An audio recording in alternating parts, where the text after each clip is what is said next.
Hello, historians. We've been talking about the progressive movement in Minnesota and some changes that were happening, women's suffrage, unions being formed, people going on strike to try to improve their working conditions and better pay, um, lowering the cost of transporting goods on the railroads.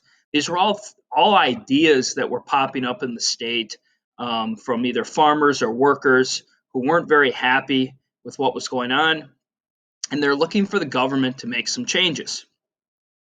One of the big issues that's going to occur in Minnesota in the late 1800s, early 1900s, and then also is going to be occurring across the country in many states is the temperance movement.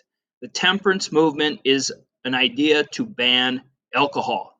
And just like women's suffrage, giving women the right to vote, doesn't happen overnight. It takes many, many years, decades, 60, 70, 80 years of protest and writing letters and marches before these things happen. And it's the same with the temperance movement.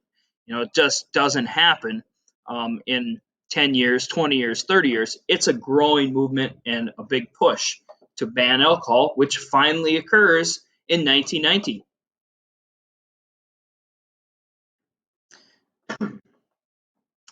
All right, what we see kind of after the Civil War is a revival of Christian fundamentalism in the state and across the country. And a lot of people, as they become more religious, one of the things that they start looking at is problems and how to fix the problems in our country, the social problems. And one of the things that a lot of people talk about is alcohol, and saying alcohol causes a lot of issues and a lot of problems in our country. For many progressives, the prohibition of alcohol was a moral issue. They argued that liquor threatened domestic life, and they saw prohibition as a step toward improving society. You can see the cartoon here. Drinking leads to neglect of duty, moral degradation, and crime. Looks like the guy sitting in jail. People were drinking a lot back then. You look at all the things that we have in the world today, whether it's television or electronics or sports or going to the movies or going to the theater or museums. A lot of people really didn't have a whole lot of options back then. And you look at like New Prague in 1900, we had 9 saloons and a population in 1900 of about 1,200 people. And so that's a lot of saloons. That's almost, one, for every 100 people. And so we had a lot of bars. Other towns did too. Some of the groups that popped up in the state and around the country, the Women's Christian Temperance Union and the Anti-Saloon League. It led the charge in Prohibition in Minnesota. A lot of towns had a building or had a place where people could meet. This is, I found on the historical website, this used to stand in Windham, Minnesota, and down in southwestern Minnesota, south of Mankato. It was the Women's Christian Temperance Union, and this is where they met in Windham. I don't think that building's there anymore. I don't believe New Prague ever had a Women's Christian Temperance Union.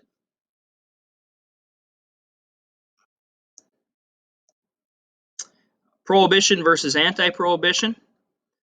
You can see a pin from 1910, about 10 years before Prohibition. March for the real issue. The Saloon or the Home, May 14th, Temperance Parade, 1910. Over here, this would be Anti, a poem that was popular by the anti-prohibition people. The wets, they called them. You had the dries that were for prohibition and the wets that were anti-prohibition. And the poem goes, or the song goes, "It's a long way to prohibition. It's the wrong way to go. It's a sure way to bring perdition to the greatest state I know. Let's all stick together. Let this be our cry. It's a long way to prohibition and will not go dry." However, after a while, Minnesota passes the county option. In 1915, Our state legislators, our governor, gave the counties the option of banning the sale of alcohol. And this kind of leads up to Prohibition. So there were dry counties and there were wet counties. In a dry county, it was illegal to sell alcohol. Most of our counties start going dry across the state within a few years. However, most of the people live in the Twin Cities area. This area never went dry until you actually have Prohibition. And I don't think Scott or LeSueur County went dry. I could be wrong. Now, some states you go to still have dry counties. For whatever reason, that's what they chose. And there are some states where you cannot sell alcohol. It is illegal. I think restaurants might be able to, but they won't have, but I don't know that for sure, but they don't have bars. They don't have liquor stores. So some states have that. Minnesota does not. But we did in 1915.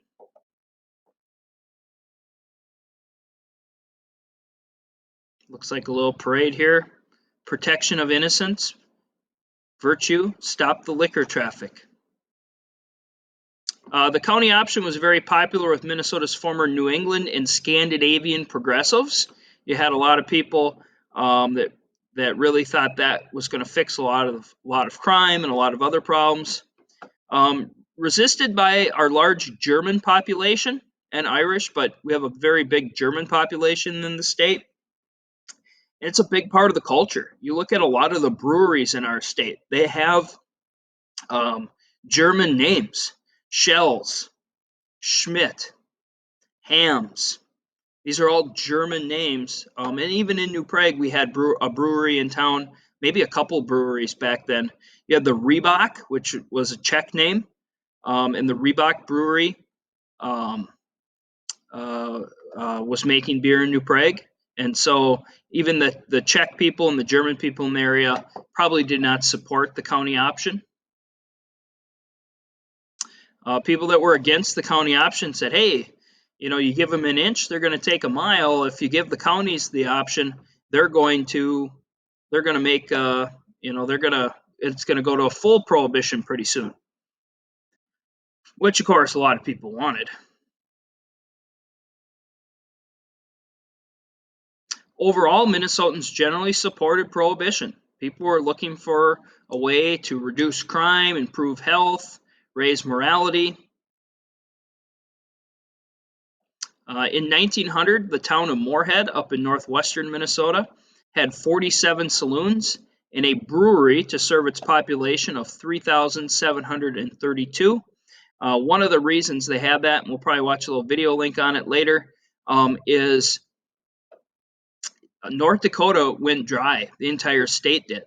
And so right across the border in Fargo, right next to Moorhead, right across the river, literally you can see it from one town to the other. You can see each other very easily. They were dry. So you had all these people in Fargo going across the border every day or every night to drink in Moorhead, and then they'd go back. 1 out of every 10 Moorhead families gained their income from the alcohol industry. According to Moorhead's police records, nearly 75% of the arrests in the early 1900s were alcohol related. Arrests spiked during the harvest season, so you'd have all these farm hands working the farms up there, and then they'd come into town with their paychecks. People would be drinking, they'd get into fights. While in town, farm hands sometimes fought and were mugged by local gangs for their money. Here's a map of wet and dry counties in the state. I know you can't read this, but I don't know for sure what some of the other colors mean, if it was partially dry or not. But these black counties, the dark ones, these were dry counties in the state. And so you can see these must be partially dry here, the ones that aren't super dark, because I know in the Twin Cities area they did not go dry. But Plummer County up here, we'll see that, or not Plummer, sorry, Red Lake County up here, or Red Lake Falls County. The town of Plummer is located there. And you can see it here in Red Lake County. all the counties around it are dry. And so they were getting huge shipments of alcohol into the county. In one particular year, they received over 2,728 gallons of hard liquor and over 100,000 gallons of beer. That's 8 gallons of hard liquor and 314 gallons of beer for every man, woman, and child in the town of Plummer. Now, were these people drinking it all? No. This all the people in the surrounding counties would go into Plummer. And so people up in Plummer were making a lot of money. They probably didn't hate this idea. It's just, basically a year later, the entire country goes, or 2 years later, the entire country is going to go dry. By January 1919, 87% of the state's geographic territory was on dry ground. However, just 47% of our population lived in that 87%. Another name, you've studied this like in modern America and other times. A speakeasy was a place that sold illegal alcohol, and yes, there would have been plenty of speakeasies throughout the state when they were going dry and during Prohibition. Another name for a speakeasy was a blind pig. And as the story goes with blind pigs, there was a guy that he had a bar, and it was during Prohibition, and somebody went up to him, or when they'd come in there, he had alcohol in the back, and he'd say, well, if you pay me a quarter, you can go in the back and see my blind pig. And people would pay him a quarter, and so if he ever got caught or whatever, he could say, well, they're paying me to see their blind pig, not to buy alcohol. So that became a name, kind of a nickname for these illegal bars. Now, the World War I effect. Who were we fighting in World War I? That's right, the Germans. And the Germans had big breweries across the state, Shell's down there in New Ulm. And so the anti-alcohol people, the Prohibition people, the Temperance people, the Dries, were saying, look what's happening. The German beer companies are producing beer and getting people drunk, and they're not able to go to work and be as efficient as they should, and it's hurting our country. So it was almost like a conspiracy theory in a way, and that was something that they pushed. And they said, if you're drinking beer, you are not patriotic. You are anti-American and pro-German. And so that was kind of the nail in the coffin, the final push. If there never would have been a World War I, who knows what would have happened with Prohibition? Maybe it would have taken longer. Maybe nothing would have changed.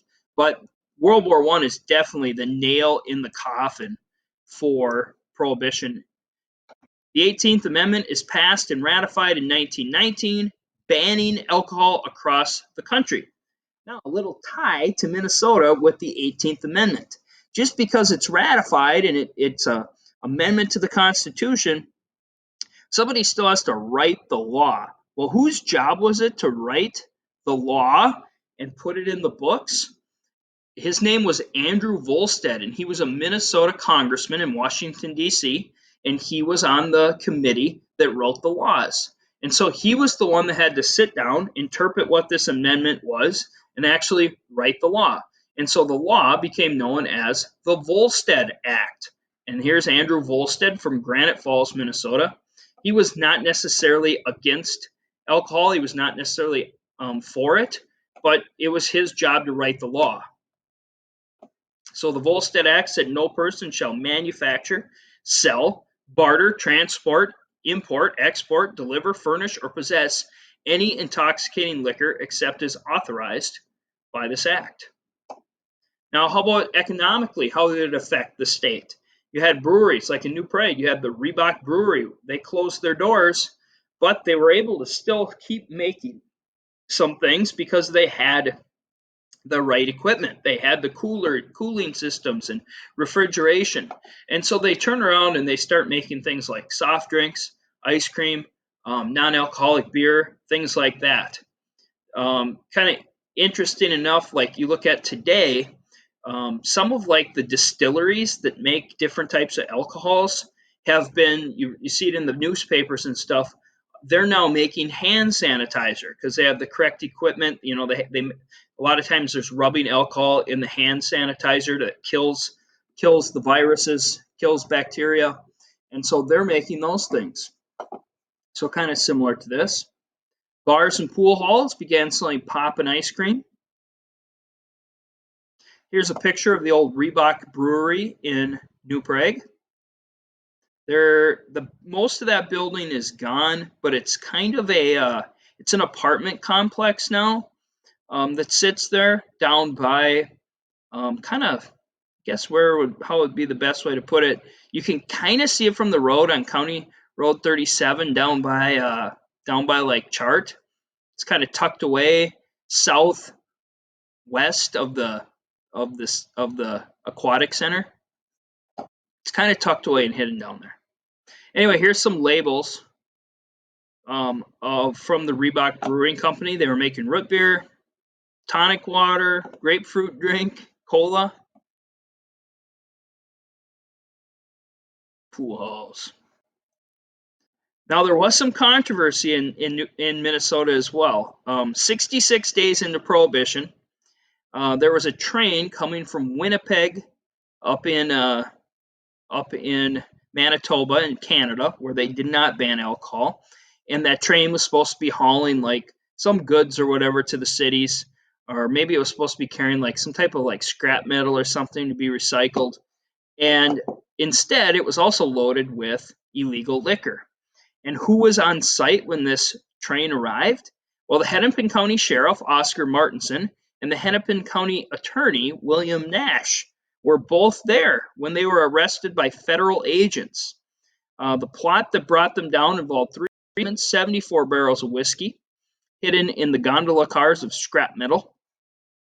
The sheriff was there to guard the shipments to make sure nobody took them. The attorney was there to try to, if federal agents did show up, which they did, that if people are arrested, they could quickly maybe get he could get a judge that had been paid off to let them go. And so this was a big, kind of a big crooked scandal that happened in our state right away. All right.